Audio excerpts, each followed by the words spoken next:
tell us what you think, who is next. Well, I'm just taking it one step at a time. I'll fight anybody, you know what I mean? I don't discriminate from anybody. I'm the best fighter in the world, and there's no man that can beat me. Does this mean that Holyfield is or is not your next opponent? Well, he's in my future, but I don't think he's in my immediate future. But come on, Holyfield, don't matter. That's kids' play.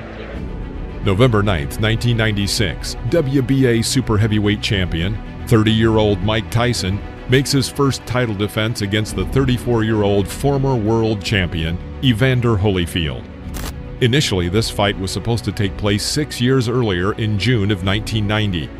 But 4 months prior to that date, Tyson unexpectedly lost by knockout to James Buster Douglas.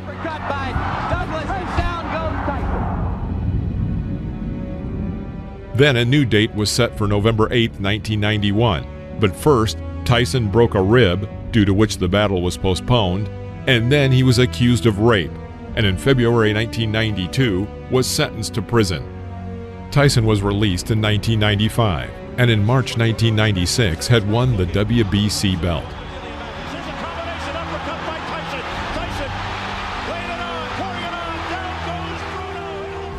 However, he abandoned that belt, choosing to fight WBA champion Bruce Seldon instead of his mandatory WBC defense against Lennox Lewis.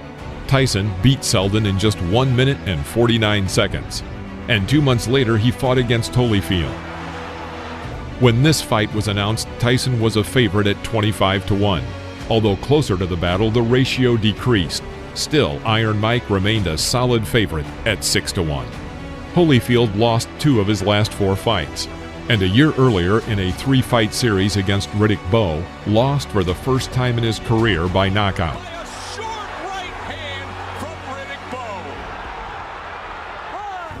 Holyfield was considered a boxer whose career was rapidly fading away, and the fight with Tyson was only supposed to accelerate this process. Tyson in 1996 was not the same Iron Mike as he was in the late 1980s, but still, Tyson's aura played a big role. Although many admitted that Iron Mike was a little rusty, they still believed that if anyone posed a threat to him, it certainly wasn't Holyfield. But despite all this, the excitement around the battle was colossal. The MGM Grand Arena in Las Vegas was packed to capacity with 16,000 tickets sold, bringing in $14 million. At the time, the fight set a record for pay-per-view broadcast sales at 1.5 million, bringing an estimated $80 million. The boxers' fees were also huge. Holyfield received $12 million and Tyson $30 million. In the first few minutes of the fight, the unexpected became apparent, and that was that Holyfield appeared physically stronger than Tyson.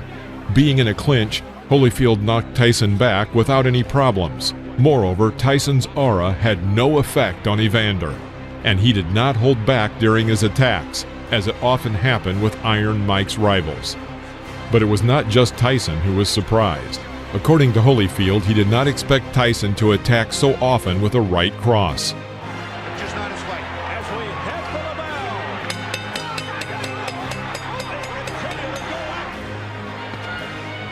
bell. In the second round, Tyson found himself in a very unusual situation. Unwillingly pressed with his back to the ropes and under the attack of an opponent, he missed an incoming hard left hook.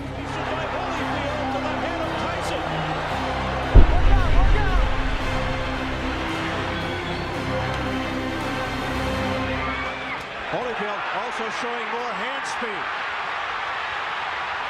Tail into my honeymoon in November 8th. This will be a real attrition battle. Starting from round 3, Holyfield increasingly began to use his advantage in physical strength and began to literally force Tyson into clinches. But Evander also did not forget to work at striking his target. It was at these moments that Tyson had a chance to deliver accurate attacks. But even when he succeeded, his punching power did not shock Holyfield, which was another surprise, especially against the background of the fact that Holyfield lost a year prior by a heavy knockout to Riddick Bowe. Combination fast, out-swinging. Back comes Tyson with a hard punch. In the 5th round, Mike Tyson noticeably improves. He works in a variety of ways. demonstrating his best qualities, and for the first time since the beginning of the fight, we can confidently say that he won the round.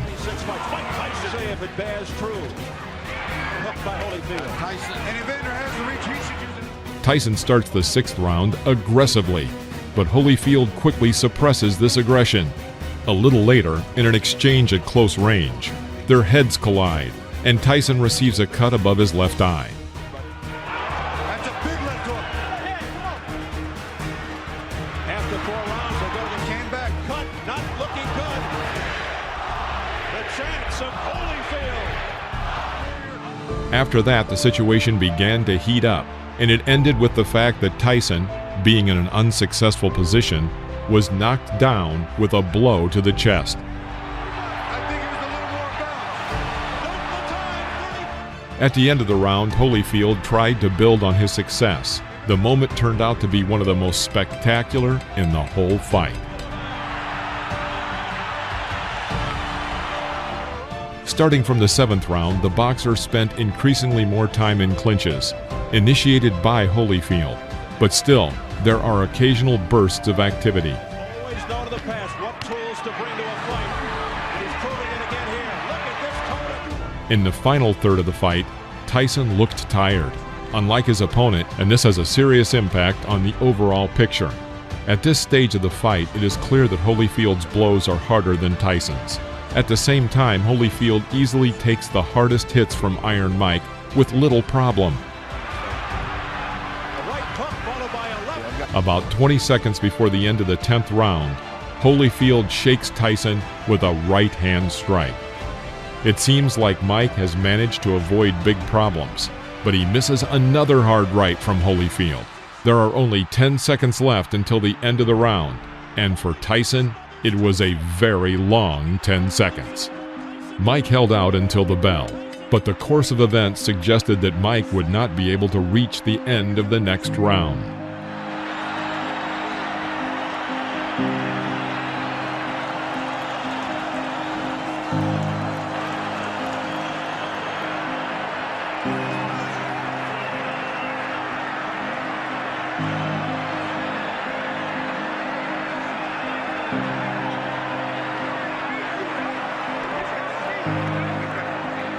All right, let's take a look.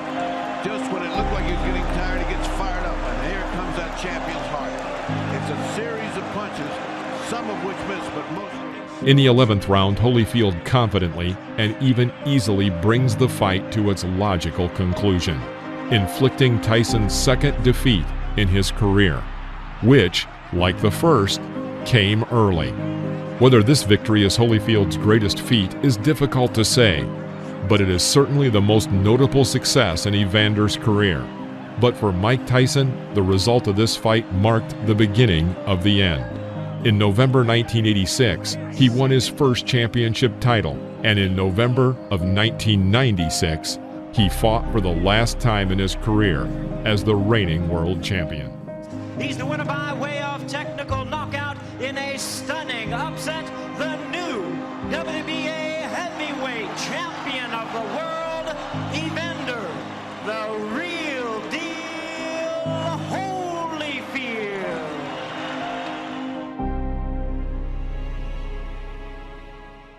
I went in there, I fought and gave my best. I was tired and just kept fighting. And I got caught in some exchange, and then he fought a hell of a fight. And I just commend you. Thank you very much. I have the greatest respect for you.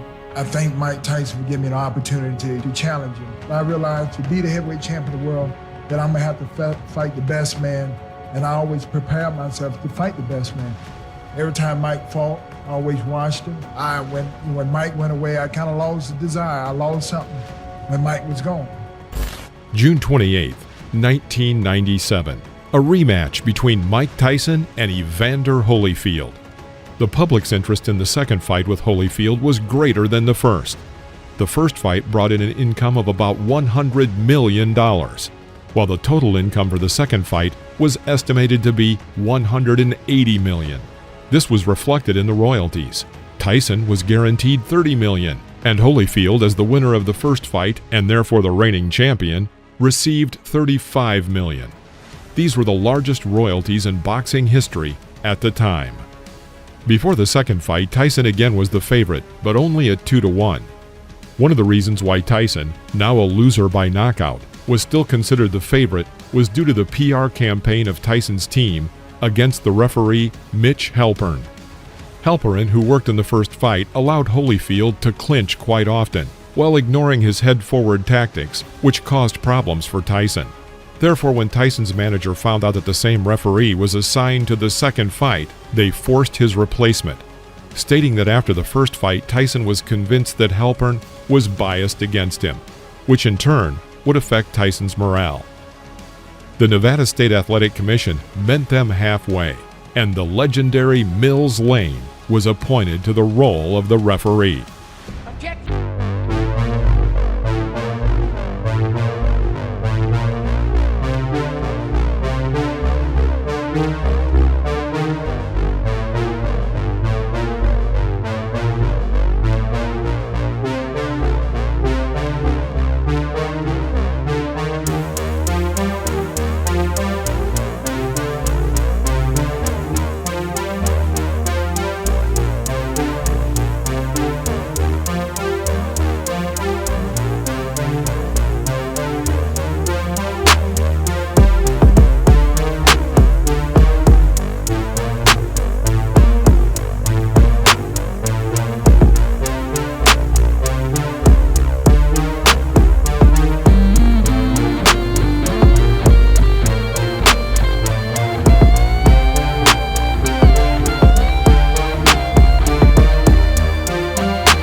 The important point was that when Holyfield went on the attack, Mike, instead of responding, appealed to the referee at the risk of missing incoming strikes. This obsession with the referee played a negative role. Managers and coaches had convinced Mike that only the referee was to blame for the defeat in the first fight. But for some reason, no one paid attention or did not want to pay attention to the obvious gaps in his physical and psychological preparation. The third round began. Now following a pattern, Tyson starts off confidently again. And this round became one of Mike's best rounds against Holyfield, including their first fight. Nice right hand by Mike. He is trying to get that right hand home. Gives him an airful. Back comes Tyson on the belt. Tyson with a short left hook to the head of Holyfield. A right hand by Mike Tyson to that. But then came the event that made his confrontation so scandalous. Holyfield goes down, and when rising, hits Tyson in the face. And then Tyson bites Evander's right ear. What happened here? He got bit, I think. Evander Holyfield, look out, he's pushed right here, above us by Tyson. He's got bit in the ear. Well, and he certainly, that hurts like hell, but he certainly had a big bite. And that's a dangerous bite. The referee deducted 2 points from Tyson, and Mike tried to convince him that the opponent's bloody ear was the result of a blow and not a bite. Lane replied that this excuse was nonsense. It may seem surprising, but the fight continued, and it was the most spectacular part of the whole confrontation. But unfortunately, it was short, because Tyson could no longer be stopped, and he bit Holyfield again, this time on the left ear, but with less damage to the ear.